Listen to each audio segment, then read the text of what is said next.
Climate change fee. Diversity fee. Your current remaining balance is 5 central bank digital tokens, and if not spent, it will expire in 7 days. You've got 5 digital tokens to your name, brother. You're broke. So you sound like you're giving me brokey vibes right now. What is going on, ladies and gentlemen? Welcome back to the show. You already know who it is. It's your host with the most, Sendesdhaiti. And we're back with another very special video. Today, we're going to be going into conspiracies. Now, today we've got a very special story about a woman who reportedly died from food allergies after visiting the world famous Disney resorts. But before we get into that, I'd like for you all to hit that like button, support the show, subscribe if you haven't already, and if you'd like to support the show further, you may use the Cash App tag in the description as well as in the video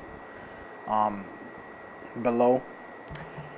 And you may follow me on Instagram at my Instagram tag as well, same as the Cash App tag, if you'd like to follow me on there. Before we get into that, let's introduce ourselves. You're watching Sendesdhaiti Show. This is the reality of living in Hawaii. 2 premieres, 2 Coke Zeros, 2 liquid IVs, and 2 Greek yogurts. 150 million. Now, I chose to add this one because of the rising inflation in the U.S. economy.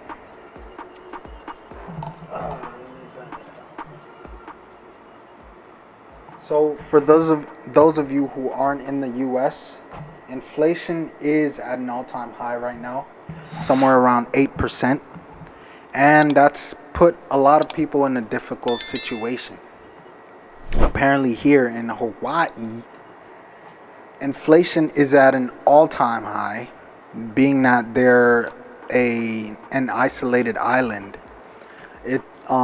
Import costs are much higher. You know, they can't just simply haul everything onto a truck and drive it across the country. They have to put a little more towards getting their goods, such as, boats, planes, and whatnot.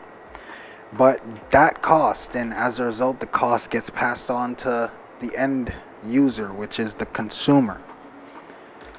I've covered similar things to this in my marketing segment. You can find it in the past playlist, live streams. I think they should be up.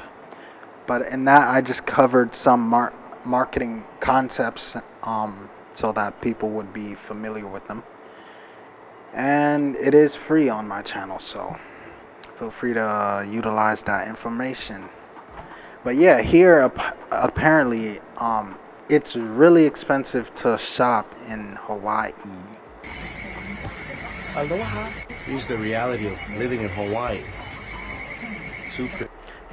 If you take a look at this cart, he only has a few things on there. Like, let's see if I could make this bigger here. Pause. There's 2 cases of 24 pack of Coke cans. There's what is that? Prenatal or something? It looks like some sort of snacks. Pecans or something like that. I'm not sure.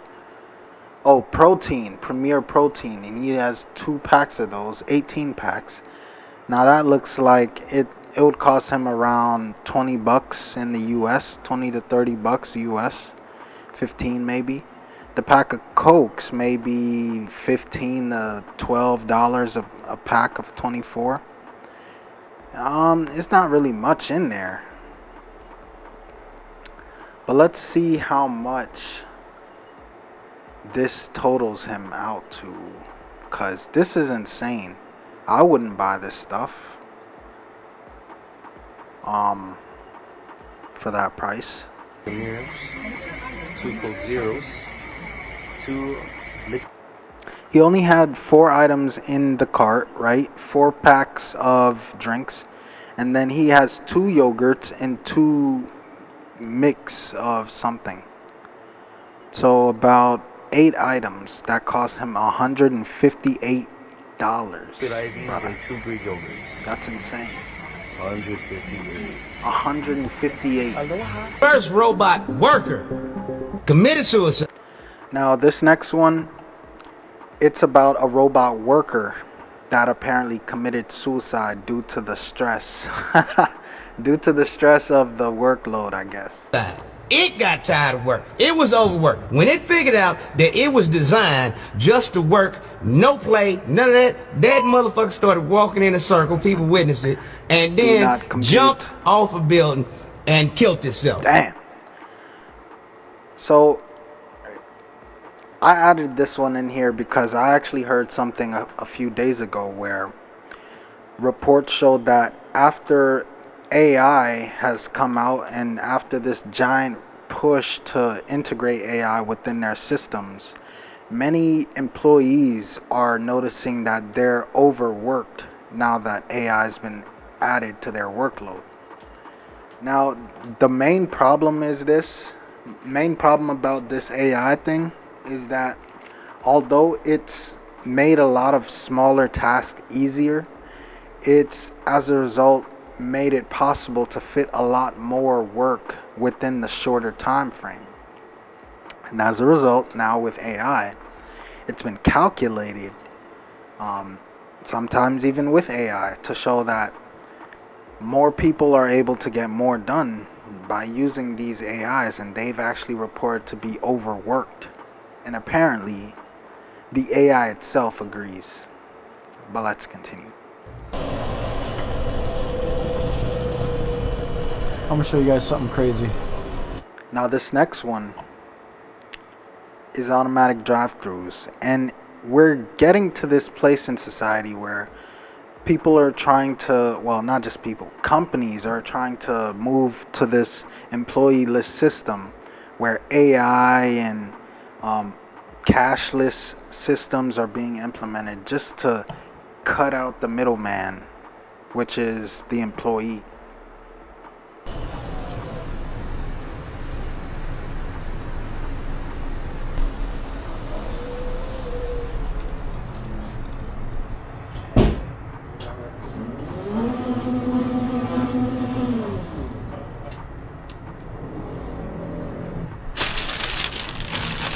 Have you ever seen something so crazy? Taco Bell Defy. Look at these guys waiting in line because they're doing the normal drive-through. So first it started with the employee-less cash registers. Remember that during COVID-19 when we had to do the 6 feet thing, many companies, including McDonald's, those were the very first ones I started seeing. McDonald's, Wendy's, they started using these employee-less kiosks where you could order the things by yourself, right? They started doing cashless online ordering and pickup where you didn't need to stand in line and talk to an actual person. Now they're transitioning to not even requiring someone to be in the drive-thru when you're picking up the order. Now it's gonna be literally from start to finish a robot making your order and serving it up to you. Now the only employees really they're gonna need are stockers, just to stock up the food supplies to make sure the robots don't run out. Basically, it's gonna be like 1 or 2 maybe employees in the whole building to run a fast food chain. That's where it's gonna come to, and it's getting scary, man. Suckers, dude. And I've included this one in a previous video before, but it just speaks louder now that inflation doesn't seem to be going down at all. So as you can see here, make it a little more visible. As you can see here,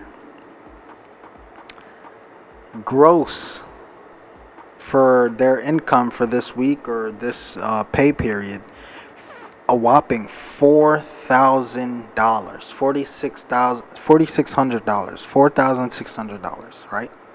And deductions and taxes is $2,300. That's almost half. That's half. Around 40%, good buddy, that they're taking out of your check. And you're left with half. 20, wow, less than half. He's left with less than half when he made damn near $5,000.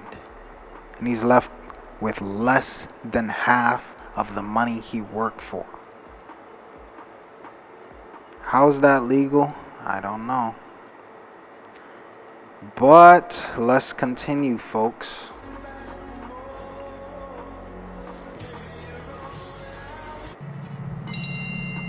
Bruce Kowalski, your monthly universal basic income has been deposited into your account. For more information, press details. Now, this is how I see society's going into what I see it's going into as we progress through inflation, this recession, hopefully not through a depression, but this is how it's looking like it's turning into. Universal basic income. You have been paid 2,000 central bank digital tokens. The following fees are being deducted: accommodation fee, food ration fee, recycling fee, clean energy fee, personal greenhouse gas emissions fee, Tacking them off. climate change fee, diversity fee. Your current remaining balance is 5 central bank digital tokens, and if not spent, it will expire in 7 days. Expire in 7 days. You've got 5 digital tokens to your name, brother. You're broke. See, you sound like you're giving me brokey vibes right now. You're giving me brokey vibes. You only have 5 digital central bank tokens left from the starting of the pay period, brother. You're broke. You need to get your life together, man. But anyway, all jokes aside, this is what it looks like society's moving into. I've been hearing people speak about central digital currencies for a couple of years now, since the pandemic. And being that the market is reacting the way it has been in the last few weeks, it's actually been tanking in the last few weeks. However, it's recovered slightly. But it's going into the times where people aren't really sure where their next meal is going to come from, where their income's going to come from. And it's getting to the point where more and more people are asking and looking for help, especially with the influx of immigrants coming at an all-time high, record high in the last decade. But let's continue. Well, actually, before we continue, I'd like to give you all one more time to like this video so that you may help us raise this channel up. Get this channel up. Let's get the Get Up Show up. Let's get on up to the next mark in our subscriber count. Let's get us to 2K subscribers. Let's continue. Mr. President, as you know, last Tuesday, the annual inflation rate came in at 8.3%. The stock market nosedived. People are shocked by their grocery bills. What can you do better and faster? Well, first of all, let's put this in perspective. Inflation rate month to month is just an inch. Hardly at all. You're not arguing that Just an 8.3 is inch. good news. No, I'm not saying it's good news, but it was 8.2 or 8.2 before. I mean, it's not, maybe I can make it sound like all of a sudden, my God, it went to 8.2%. You see, now, I know it's kind of late to bring up Biden, but this is the sense of urgency he had being the man in the Oval Office with the inflation rate, how it was going. You know, I'm pretty sure he doesn't feel the inflation rate right now, but most of the people in the U.S., the peons among us, the ones not at the top but at the bottom, we feel it the most, all right?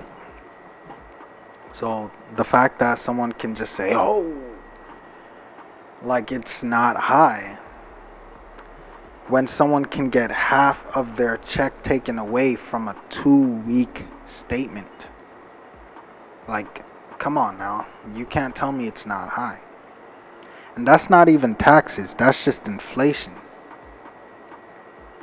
Inflation is like the price of goods and items and everyday things, right? That's been going up. I know food, like for takeout, food prices have been skyrocketing for no apparent reason, it feels like.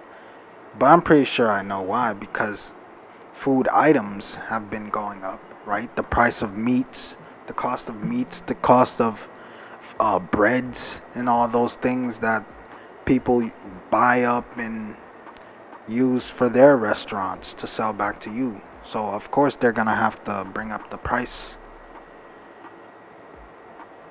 for you, because the prices for these items that they need to buy to give you these foods are going up also. So I guess that's why. But it's a problem. I mean, for the everyday people among us, it is a problem. Let's continue. It's been. It's the highest inflation rate, Mr. President, in 40 years. I got 40 that. years, But Mr. guess what President. we are? We're in a position where for the last several months it hasn't spiked. It is just barely, it's been basically even. Yeah. I wanted to include this because this is the result of high, not just inflation, but high taxes as well. Now, as you all could see from this clip, taxes for this guy was at an all-time high, around more than half in deductions from his income. Now, people are doing this over taxes, right? They're burning and rioting and looting, right? They are burning, rioting, and looting, right? Let's put that in perspective. Now, do you all remember the Boston Tea Party? I think that was a riot itself on, it was a riot about taxes, right? They ended up dumping all of the imported teas because they were so expensive in, I think that's what the story is. Like, they, apparently the taxes on these teas were so expensive, I think, and they ended up either tossing the tea, the supplies of tea over, or burning them, or something like that. But anyway, that was due to taxes, right? This right here is in Kenya. But if what I'm saying is, if people are willing to go to basically to riot over this there today, I mean, this is closer than any other time in history right now. Like, this possibility is closer than anything we could imagine right now. Taxes are high right now. Inflation is high. Jobs, the unemployment rate right now is high. The national debt is high. Like, what else? What else?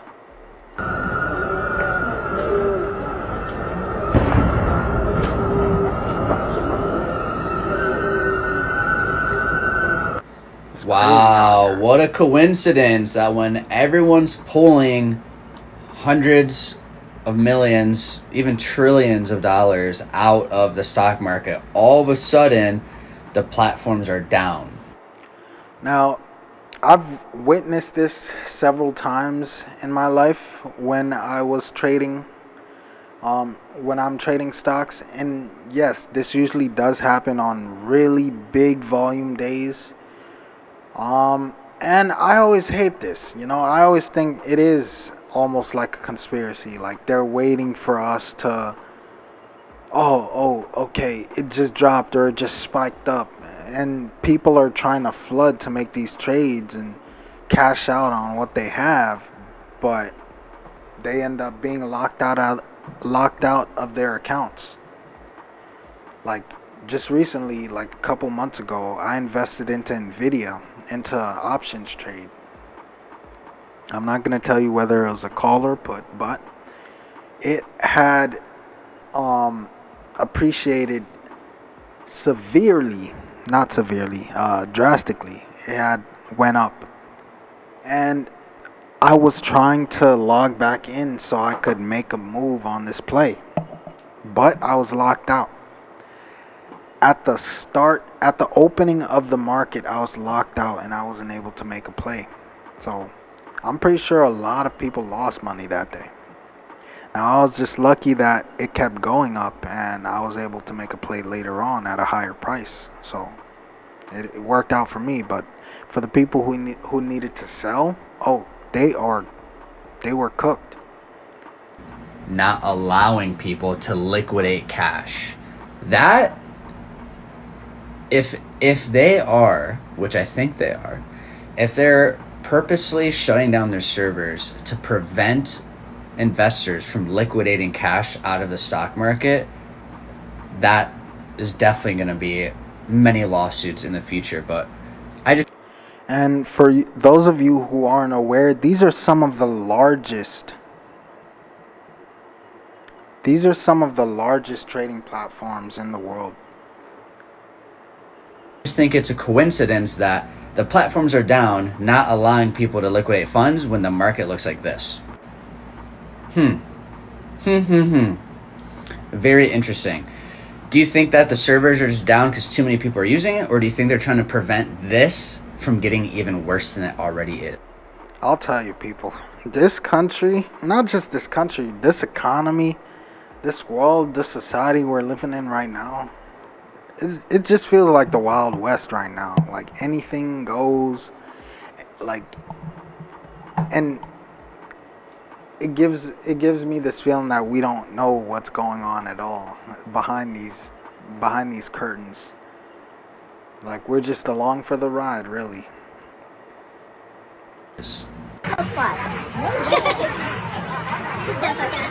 Yo, no shot! No shot!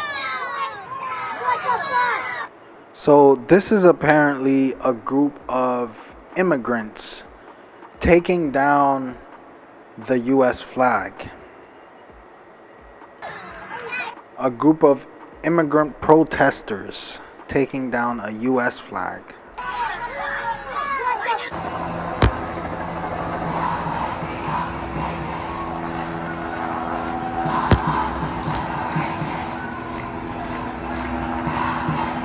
I'm afraid if we lose. So, to combat the terror going on in another country, you go to a different country and you raise your country's flag on their land, on their soil. I don't know. Add it in the comment section below if that makes much sense, and if you agree or not. This one, it's going to take a civil war to save the country, and it will be saved. It's the greatest experiment in the history of mankind. And if we come down to a civil war, I'm glad we got people like Schmitty and the Bikers for Trump on our side. This is Ohio State Senator George Lang calling for a civil war if Trump loses the election. He later said he regrets making those remarks, but they aren't the first of their kind for MAGA Republicans. Recently, Trump himself said, "If we don't win this election, we may never have another election. I'm telling you, this may be our last election." And numerous politicians on the right have signaled they won't accept the election results if Trump doesn't win. Yes or no? Will you accept the election results of 2024? I look forward to President Trump being the 47th president. See, and this is the dangerous thing that I've noticed about these politicians and these politic games. Is that isn't both sides supposed to be for the country? So regardless of who wins, right? Regardless of who wins, both are supposed to be here to look after the country. It doesn't sound like either one would be for or against. Either one would be for the other getting into office. Other MAGA politicians and pundits have also suggested the possibility of a civil war. We become totally unhinged if Donald Trump is not elected in November. So, who's running out this year? Who's running out this year if Trump's not voted? Who's running out to that coup? Who's gonna be a part of that coup when Trump is not elected? Because we know he's not gonna be elected. It's gonna be some thing of an election this year with Kamala and Trump. But we know Trump is not gonna get the majority vote, right? People may want him to be president, but we all know the strings behind this system is gonna have Kamala be the winner, just like last time with Biden and Trump. You know, this is actually the second female president the Democrats have pushed to become president. But I digress. Let's continue. And I'ma give you to like that video. Like the video, subscribe for more, and let's continue. We are in the process of the Second American Revolution, which will remain bloodless if the left allows it to be. I don't want a civil war. I don't want to have to draw my rifle. I want to make this problem go away with my legislative means of doing so. Harris campaign spokesperson Amar Musa responded to Senator Lang's civil war prediction in a statement saying, Donald Trump and J.D. Vance are running a campaign openly sowing hatred and promising revenge against their political opponents. It's a feature, not a bug, of their campaign and message to the American people. That's why a Republican official was empowered to predict a civil war while introducing these candidates. And we must sound the alarm. Project 2025 is a far-right manifesto. It is a 1,000-page bucket list of extremist policies that would uproot every government agency and disrupt the lives of every person who calls this country home. I won't detail every aspect, but I'll share some highlights. The Department of Education would be eliminated, cutting students off from civil rights protections and ending essential Title I funding for K through 12 schools. The Department of Justice would go on a murdering spree. It would rush to use the death penalty and expand its use to even more people while circumventing due process protections. Project 25 not only calls for national book... Sorry, my camera died. Banned words for the federal government that would be deleted from, quote, every federal rule, agency regulation, contract, grant, and piece of legislation that exists, end quote. Here are just a few of the words on the list: diversity, gender, reproductive health, and of course, conservatives want to ban the word abortion. On that note, abortion care would be inaccessible and illegal no matter where you live. So this Project 2025 that Trump brought out, apparently this is supposed to be a far left approach to making America great again.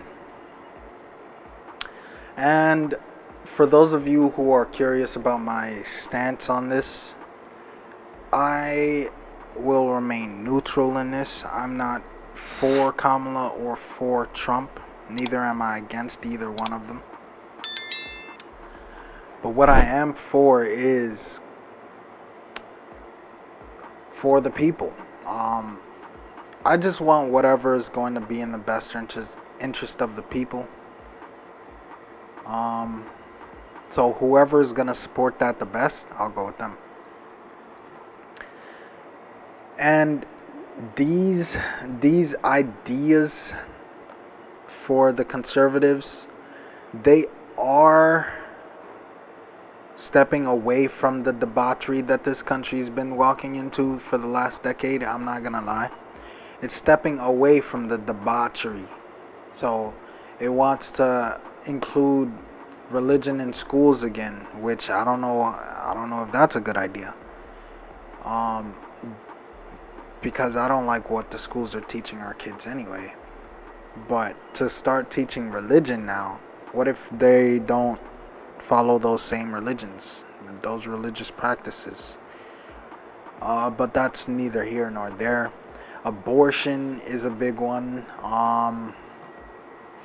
I guess that would affect the childbearing in this country. Hopefully that would have an effect on the laws about childbearing. If there's no abortion, that means child support is still on the table. So I'm curious to know how abortion and this ban on abortion and the ban on abortion, how that's going to affect dating in the next few years. But yeah, these are steps towards the conservative. I mean, let's look at the other side of this, right? Be free, be who you want to be, including, especially for kids, if you don't want to be a young man anymore, you can be a young lady. Like, come on, this is what we're gonna move towards. So this Project 2025 thing, it sounds like a step away from that image of society. So I don't have a problem with it. Take it from them. On page 6 of its playbook, Project 2025 states, quote, "The Dobbs decision is just the beginning," end quote. To our country, probably 20 million people. And you know, that's a little bit old, that chart. That chart's a couple of months old. And so again, I am late on jumping on this and reporting on these, but I had to include it because it does show some signs into where this country is headed, especially if the leader of this country can be that close to being not here anymore again. if you want to really see something that said, take a look at what happened. Let me give you one bottom. So it was hard to see exactly what the Secret Service did in this video. Hopefully you all could clear it up for me. That's partially why I included it, but it's gonna make sense with the next few videos that I show. Country, probably 20 million people. And you know, that's a little bit old, that chart. That chart's a couple of months old. And if you want to really see something that said, take a look at what happened. Let me give you one bottom. So it looks like the Secret Service were moving people before the shots went out. And I'm not sure what they were trying to show with that, but I wanted to include it for this next one. Wine. As a former government official, government's going to kill this guy. And the donor class can't just sit back on the sidelines and say, oh, well, don't worry, this will all work itself out. They're still going to have to go out and put a bullet in Donald Trump. And that's a fact. You take on the intelligence community, they have 6 ways from Sunday at getting back at you. So I wanted to include that one because, as you all know, most media outlets communicate, especially the bigger ones. Well, not as you all know, like I know, but I've seen a clip where it was showing a lot of the major news outlets saying the same lines, the same clips, and it was a lot of them saying the same thing.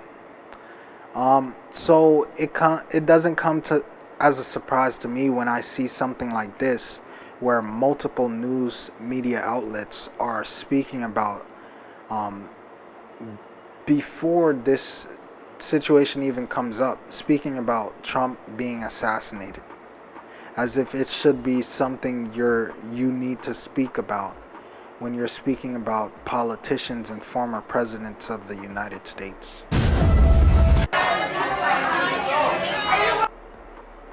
Look what happened. Let me give you one bottom line. As a former government official, government's going to kill this guy.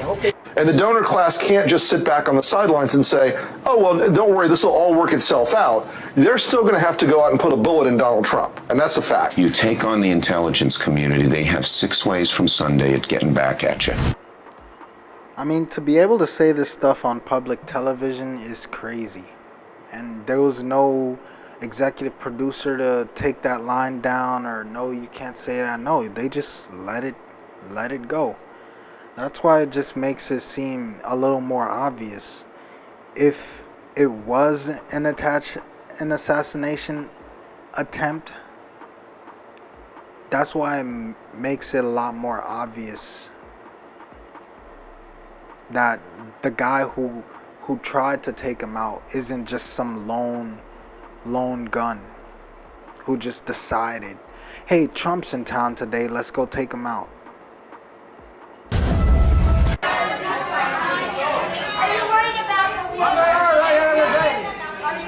While in the meantime, this is the guy who was in office running this country. A senile old man, bro. And I think I mentioned this before. Joe Biden isn't a bad leader. It's just that at the time he's president, he's a bad leader, right? He's old, he's senile. He's cracking jokes at a conference when he should be serious. Like he's cracking jokes with his grandkids or something. Like, dude, you're the leader of one of the largest countries in the world. Like, I stand before you as the first candidate for vice. And while in the meantime, people are advocating for someone who people are claiming to be black when she's never even claimed to be such a thing as black. President of the United States of South Asian descent. And people were surprised when she said this, like, South Asian, what?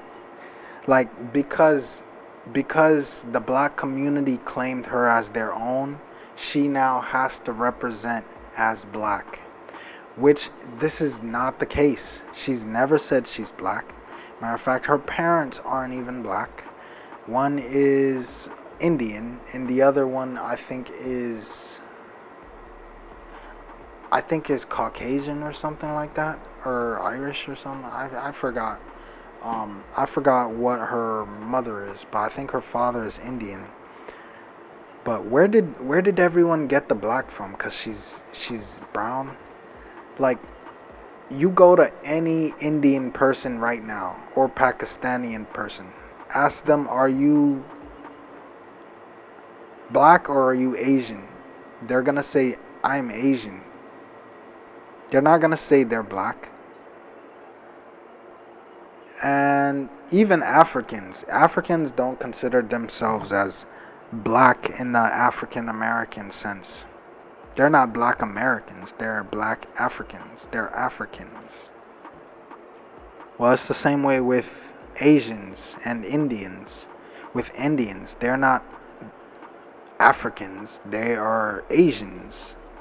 They are dark-skinned Asians. They're not black. So a woman of color, that's subjective to people of America, because they think Maybe I'm wrong. Maybe they might think anyone who looks dark skinned is black. But again, you go to any Indian person, ask them, "Are you black?" They're probably more times out of the 10, they're gonna say no. She don't see us? You see me? Yeah. So Vice President Kamala Harris had her very first rally in Atlanta, Georgia, and you can see she had special guest, world famous rapper Meg Thee Stallion. Now some are gonna say, "Hey ABL, the turnout was amazing. Look at the crowd size. It's wall to wall. This is Barack Obama 2008 energy. She's gonna defeat Donald Trump in the general. We're scared. Not so fast." Did I mention that Meg Thee Stallion was there?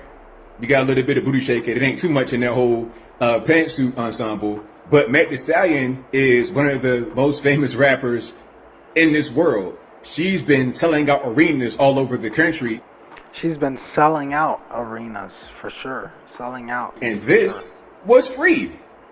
As you can see, shortly after Kamala Harris began speaking, people began leaving. Let me let Savannah Hernandez fill you in on some more. To be honest, guys, people started leaving about 15 minutes after she started speaking, which was kind of notable to me because, you know, this is her first presidential rally in Georgia, and so I thought people would have wanted to listen to her, and then also she really only spoke for about 30 minutes, I would say, so it was a very, very short speech, but people couldn't make it through it.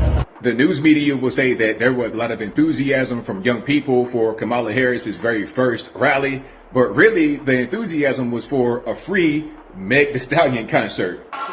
Hey, if you love your... Alright, so I'm gonna have to cut it here. So for those of you who know, Meg Thee Stallion was performing at Kamala Harris's rally a couple weeks ago. And a lot of people were outraged about this because the rally is supposed to be this big professional, serious matter about who's going to be the next person to lead this country. You know? But then when she came to Atlanta, right, which is somewhere in the South that is, it has a high population of black Americans, the person they brought out to entertain the folks was Meg Thee Stallion.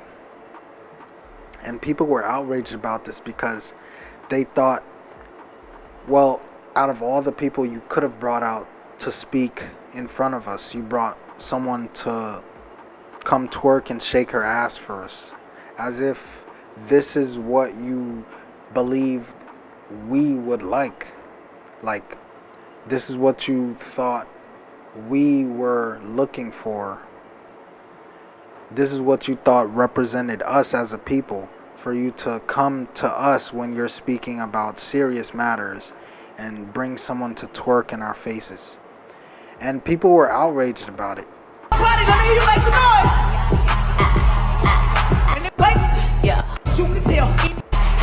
Reservations that you... So I'm gonna have to skip around that, but I added these clips, right? This is one side. I also added the other side. Is this you discussing Indian blood? We're going to judge people by whether they have Indian blood, whether they're qualified to run a gaming casino or not? That probably is me, absolutely. Because I tell you what, if you look at some of the reservations that you've approved, you, sir, in your great wisdom have approved, I will tell you right now, they don't look like Indians to me. And they don't look like the Indians. Now, maybe we say politically correct or not politically correct. They don't look like Indians to me, and they don't look like Indians to Indians. And a lot of people are laughing at it, and you're telling how tough it is, how rough it is to get approved. Well, you go up to Connecticut, and you look. Now, they don't look like Indians to me, sir. Thank you.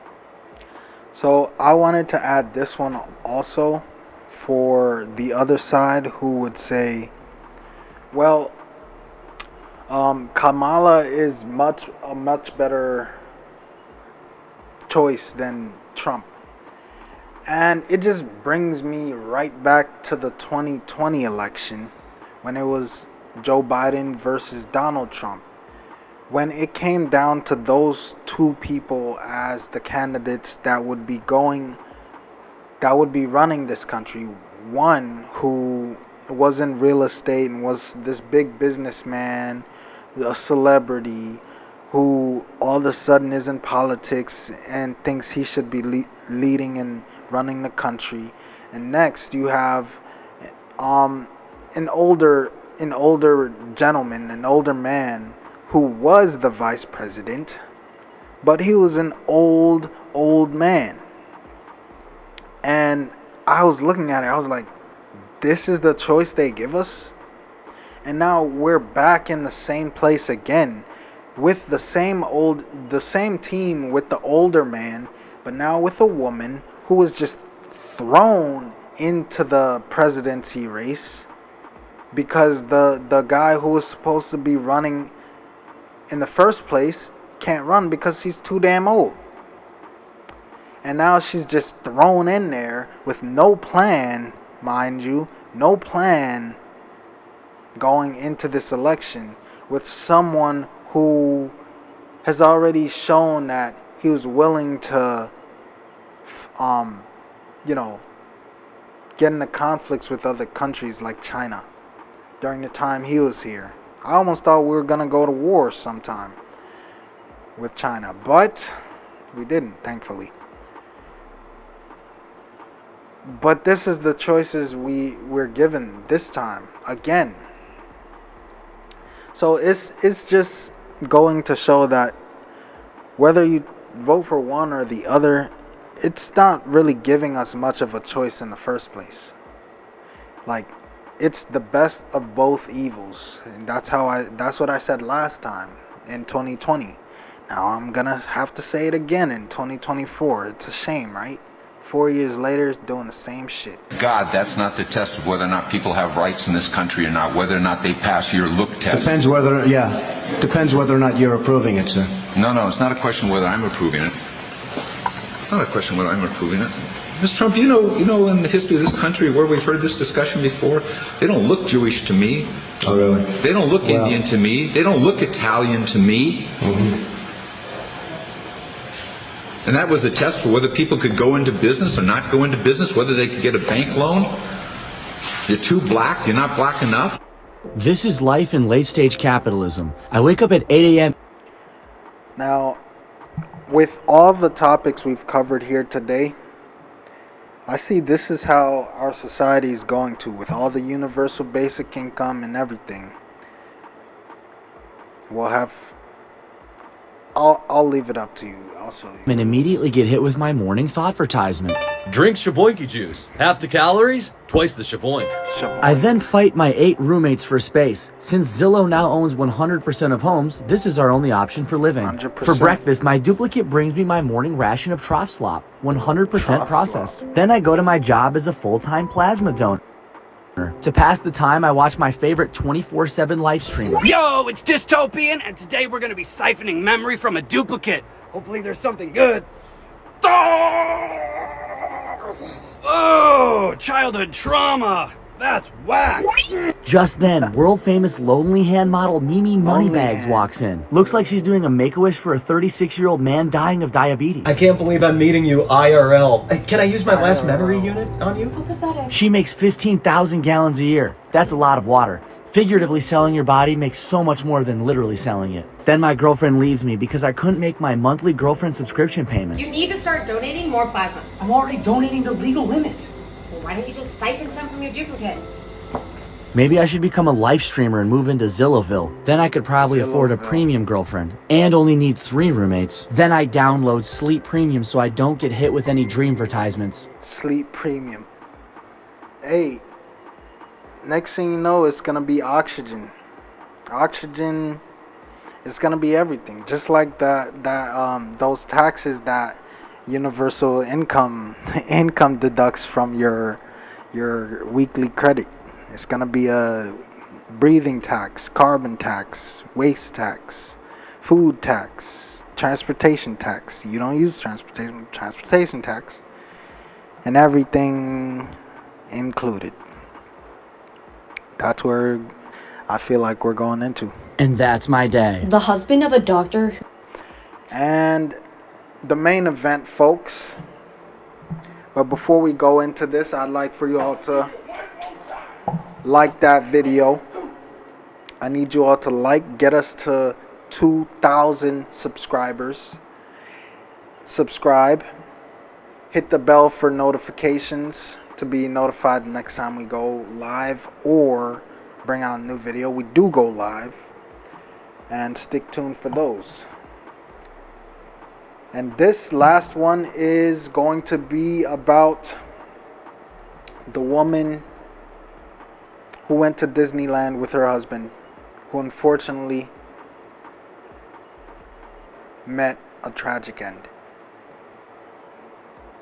Let's continue. Who died in Disney World can't sue the company because years ago he signed up for Disney Plus. Last year, when Amy Tang Swan, an NYU Langone doctor from Long Island, was eating at Raglan Road in Disney Springs, she was vigilant to tell the waiter about her severe allergy to nuts and dairy. The waiter guaranteed her meal would be allergen-free, according to her husband's lawsuit. But Amy soon died from anaphylaxis due to elevated levels of dairy and nuts in her system. Her husband, Jeffrey Piccolo, sued Disney after her death, but the conglomerate asked a Florida court to throw out the case because of the fine print on its Disney Plus app, which requires users to arbitrate all disputes with the company, meaning he can't sue Disney. Now, for those of you who don't know what arbitration means, it means handling a lawsuit outside of the court. So Amazon does this a lot for their third-party deliverers, their third-party delivering partners. So as an employee of that third-party partner, you as a driver has to sign an arbitration agreement with Amazon and that delivery partner so that if anything happens, you cannot sue Amazon. Right? You have to deal out of court, and it's legally binding. You have to deal it outside the court once you sign that agreement. So this is the same agreement that they signed for a subscription service that's completely unrelated to this matter. They're out for lunch at a Disney resort, and the argument that they signed was for a subscription service for Disney Plus. Two very different types of services provided by Disney, right? Disney also says Piccolo okayed a similar agreement when he bought Epcot tickets online. Disney even brought up the argument that he signed it not just once, twice when buying a similar ticket online in Epcot. Epcot. What the heck is an Epcot ticket? But they're saying you can't sue us for poisoning your food because you signed a subscription service agreement that says we're allowing you to watch our videos if you don't sue us for anything else. So, is that legal, folks? Like, is that legal? Leave it down in the comment section below. Now, the reason why I included this is because now this is the times we're going into. Capitalism over individualism. So regardless of the fact that this woman lost her life, regardless of the fact that this man is going through grieving over his wife, the company is still not at fault because of an agreement he signed for a streaming service. So now the company is not at fault for poisoning the food because of the streaming service agreement. Now that in itself should be a lawsuit, but let me know what you all think. Let me know what you all think about these conspiracy topics, these conspiracy segments. This has been the Get Up Show. I hope to see you all next time. Stay easy, beasy, beautiful body girl. Goodbye.